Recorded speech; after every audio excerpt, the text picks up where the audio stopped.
আল্লাহ মানব জাতিকে সৃষ্টি করেছেন পরীক্ষা করার জন্য। আল্লাহ প্রতি সেকেন্ডে, প্রতি মিনিটে, প্রতি ঘন্টায়, প্রতিদিন বান্দা যতক্ষণ পর্যন্ত নিঃশ্বাস নিতে পারবে, শ্বাস থাকবে, আল্লাহ ততক্ষণ পর্যন্ত তার বান্দাকে পরীক্ষা করবেন। যে ধৈর্য ধারণ করবে সে সফলতা অর্জন করবে, সফলকাম হবে। পরীক্ষায় মানুষ সম্মানিত হয় অথবা অসম্মানিত হয়।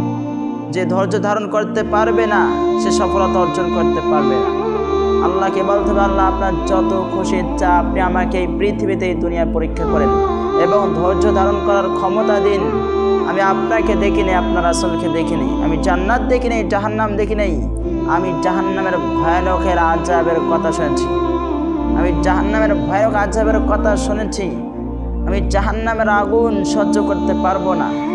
আল্লাহ আপনি আমাকে পৃথিবীতে পরীক্ষা করে নিন এবং এই পরীক্ষার মধ্যে আমাকে ধৈর্য ধারণ করার তৌফিক দিন। এর বদলে আপনি আমাকে পরকালে জান্নাত দিন।